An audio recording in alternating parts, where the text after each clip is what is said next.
Hi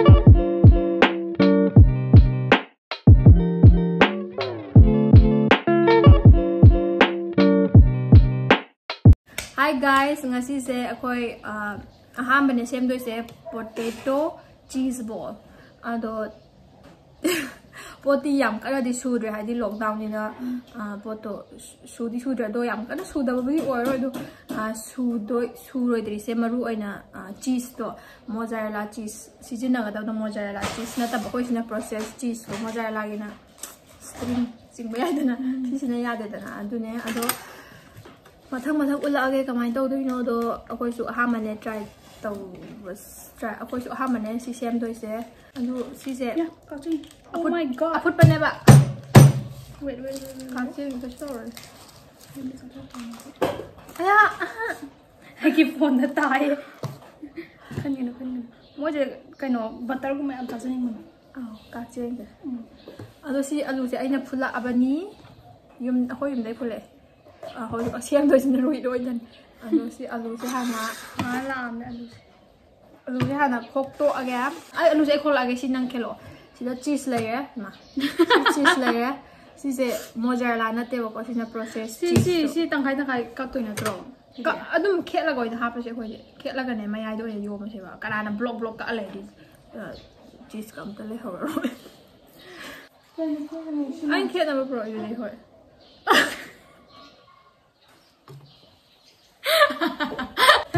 Mana tanto một là mày nè mà ở đây là cái alu mà lệ alu đi ơi làm ấy cái gì khác cả tao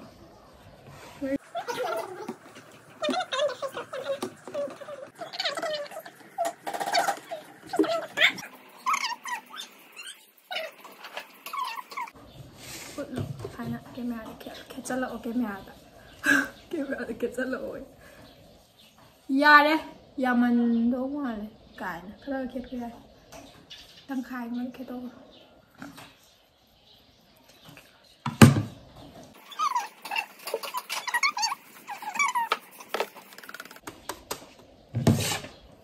ya rồi ya cái con nào ra cái nào không ở dưới potato sẽ smash tao thôi anh nằm khai ra nè ano potato gi kai ba smasher hai ba adu lai te adu da fork na adu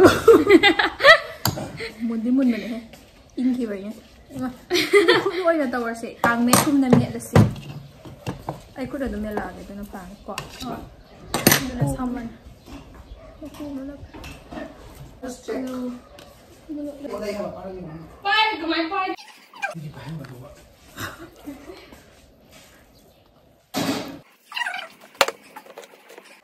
I meet the nakan the some the pink, some the blue type ni ba pink jam the wood.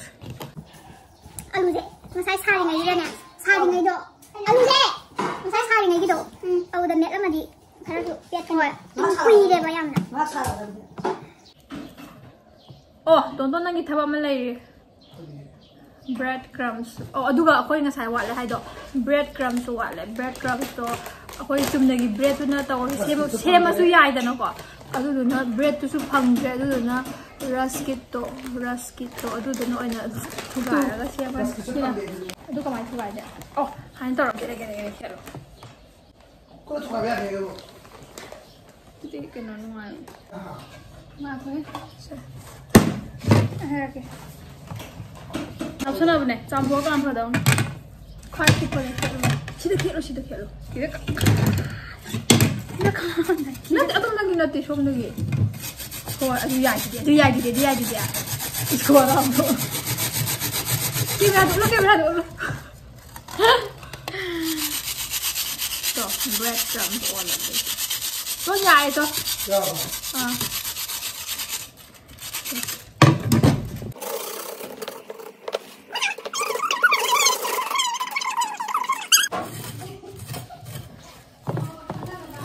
Potato is ready.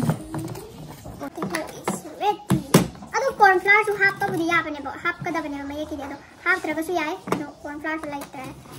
Ando na.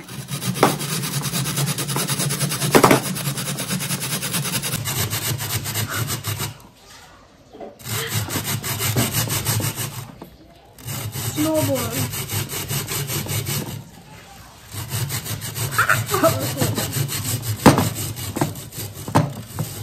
My king is my potato smasher. Kita cat pata hai, cat masala yang apa ni? Yang dulu henna hau henna ni. Cheese store, mai ada apa ada apa? Mai ada. Kita pula kosan je lah. Mai ada apa? Aduh, mai ada apa? Amha oi ni dia. Adi modal tam ni. Itu nak kita matum tak salah mahal tu. Lai dah. Cheese tu hau ni. Selain tu rasa, ne, asyik tu lah saya, asyik macam-macam bos macam tak asyik. Aduh apa sih mai ada. Mai dah nak. Si Haji. Ani makian apa? Yan apa pura kere. Haji tilau apa gani? Apa gani? Loi hap salah ni tilau hap. Bibiro oh, ras kita nak. Ya, kedua cheese. Mana cahaya sih? Ada ini sih nak coriander, tadi bom. Kau tu malah. Momo malah. Masai kan ada pula. Tolong hau ke black pepper. Hau ke? Kui apa? Itu tu saya sini black pepper asu buat hau ke. Ngom dia. Akhirnya. Ada siapa? Ada foto hujan. Thum. I forgot thum. Yang mana? I could not buy that. I could not lose that. Could not happen anymore.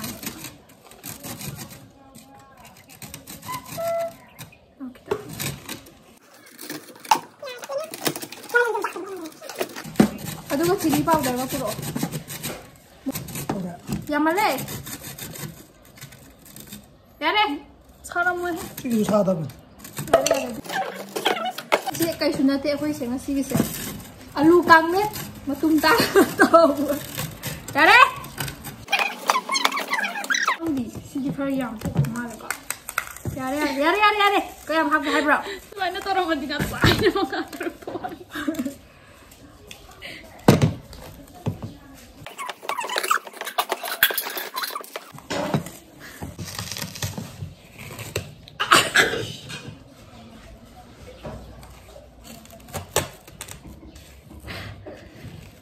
Cây đâu vậy? Tuột lì bu, dạo mana? Tôi sinh lì mà phụ cái kia. Ông đàn ông không chịu được. CD ready rồi đó, aduh sih tu breadcrumbs itu nhà ni. Kalau kasih, cái nó xem mình chỉ xin môi đa này bao. Corn flour đâu ơi nè, oh, đâu đi orang ni mareki. Aduh, sila tahu musuh thengnya video aduh tu ni ya. Aduh, sida moida se kita set ni, nang na, isinga moida ka.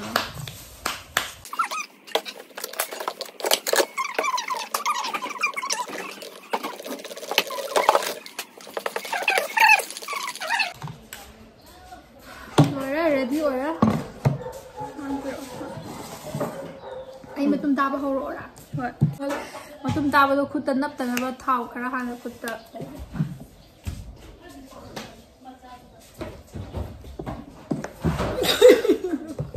Yare, yang man create cheese am to lai hora.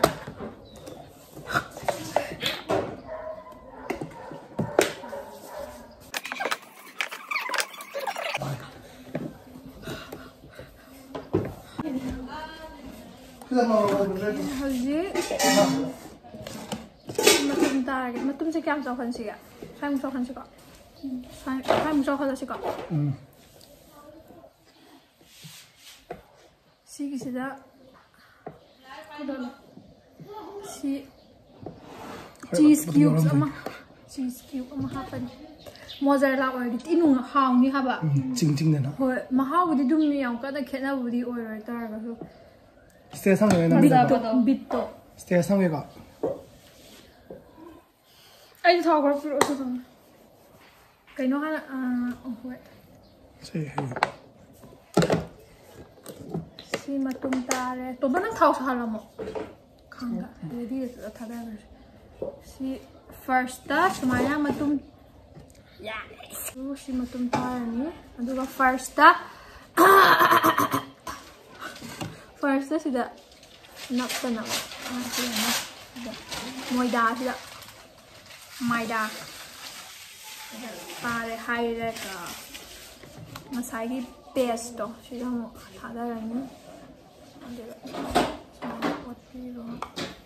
adu bread crumbs ki jamna mo li ha forking a lot ke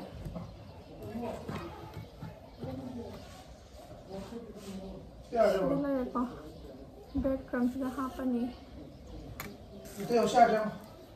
curry no so mathawak tawri ma phajai ngo ice cream curry hai ama leibado snowball ice cream gi do to ya as khang nang gi ya man da ma pano ko hau ni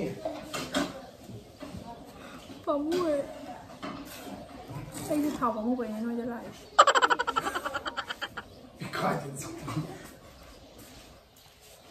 sa khoze mana de chat pata gi kai no mutum to cheese ball yare sumana mathang semage samjalage hajitagi di video se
Kaya do 1 2 3 4 5 6 7 8 9 10 11 12 cheese ball to so hazik si thau da taurage sida thau sa le rohit na thau yam haibidre lockdown ni nan diktana yare to suga suga de sahali kitang wali sa do kitang na tiang wali sa do thau se mai hore nga sai tan ho bai su khara hapjale thadarage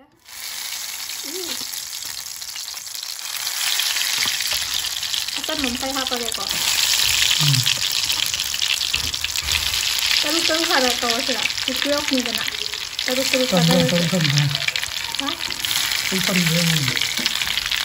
si taru ama second na tawa sa ba to kare pai do mai ma full de le jare si karo to ngakang tao ni ma si kasi ko ni tao to manung do loi mun la le di de le na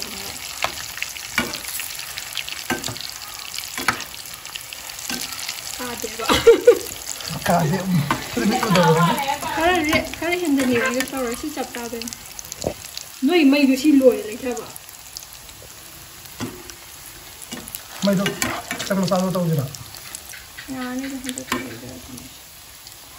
ni o ya yang sa thap khang sa bai ni sa bai ni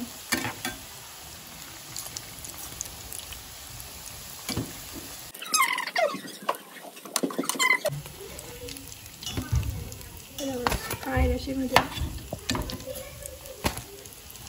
thong chum da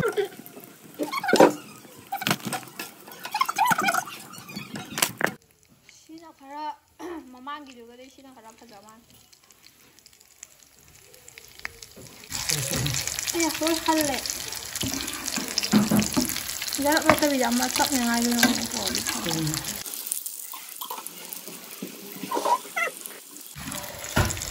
nice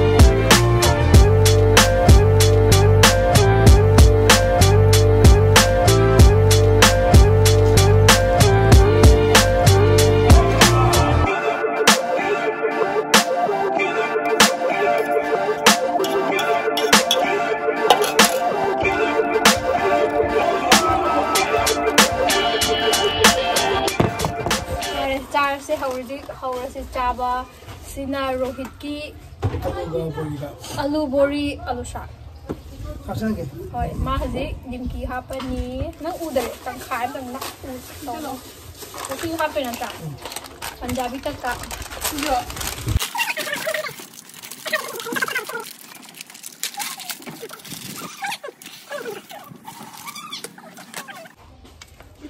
masak ka ka yani会怎么找开了噻？你过这样给我嘞。知道没呢？啥是他给一下的？是吧？啥的给的？好呀 ，so tasty आलू साग। यार जो cheese ball चार गया। cheese ऐसे नहीं जाओ। खाना ऐसे है क्या? si mozzarella already เป็นตัวต้มยำลองพกกระดองเลยป่ะ chicken 的还吗？นั่งอูดีนะเราต้องทับอูเลยเด็ดจริงๆเรานั่งใกล้นะนั่งสักทีนะ好个，这是毛来吧？好แอบพอเลยแอบยำพอน้อยยำน้อยนี่สิงห์ตาอาลูเตอร์อาลูได้เลยเข้าเลย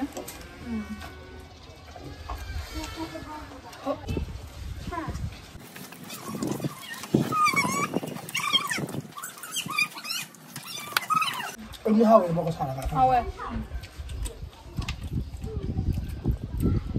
But this one is more tastier.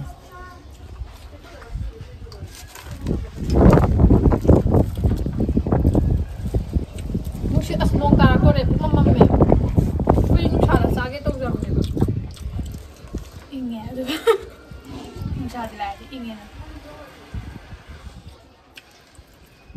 好诶。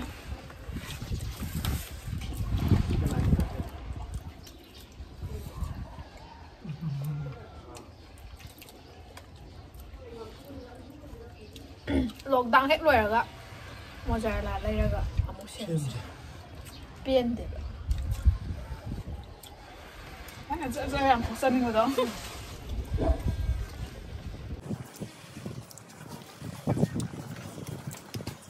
còn như là cọ rồi, mà khai rồi,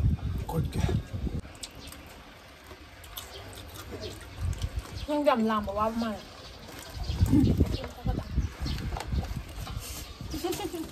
cái lòng xương họ làm sao chứ? Keep it focus. Đây thì em vào. Cái gì đó? Chầm mà em hầu.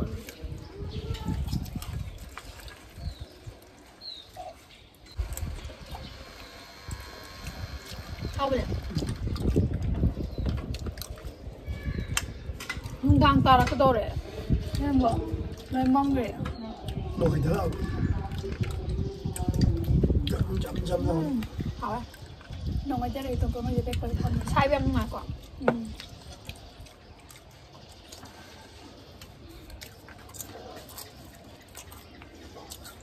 lỡ phóng trả lời nữa.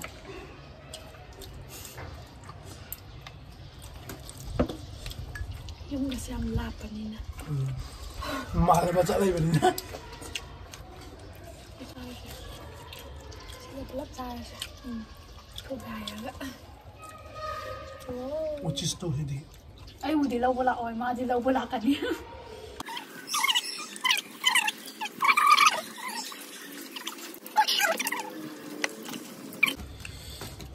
Cheese nó bữa thay bữa được vậy. Alu ăn là không? Alu nga tawag ba niya? Luộc sao? Ako di karapay nang alu tata sila. cheese cheese ta bata so cheese ta bata no so ra lời thỏ với thế đấy vậy con Punjabi tất cả đồ khai ăn hấp cho bọn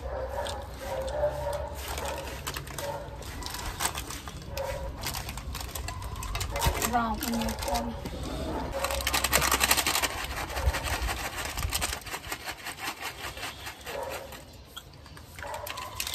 das mit so mal bani ya bên này gì nó cút rồi em học ra em học có phi cái tàu lên là học cả rồi nó học cái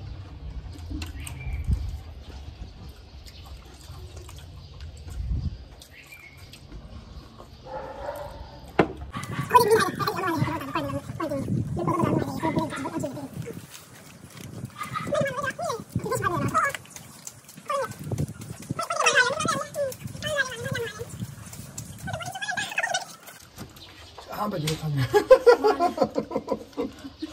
vào vào rồi cao bằng nhất gì ha 컵 아사 버기네 mày đâu ghen bạn mày đâu ghen hai người làm kẹo ngắn gần thế cái này những cái đồ bắn thế rồi anh đi ở đâu mà kẹo ngang thì thế nào thôi overcook ra rồi quả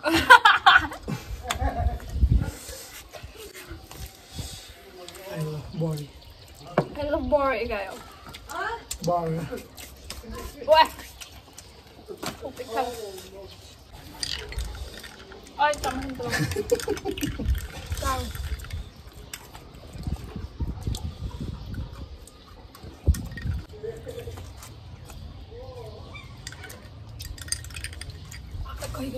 không học gì được And somebody eating, what is this? super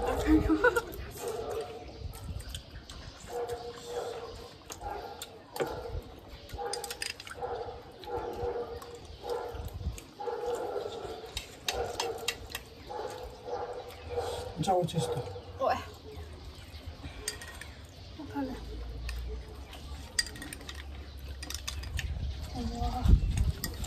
thì bố bà thì tôi thật phải edit chụp đâu mà nữa ồ em chụp đâu mà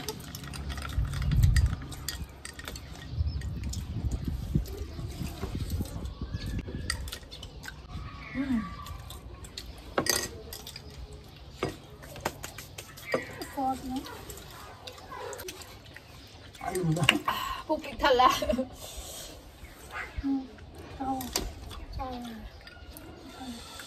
ô bà mày ra bây giờ tao tao mà làm gì mày đi thầu mà khai được sao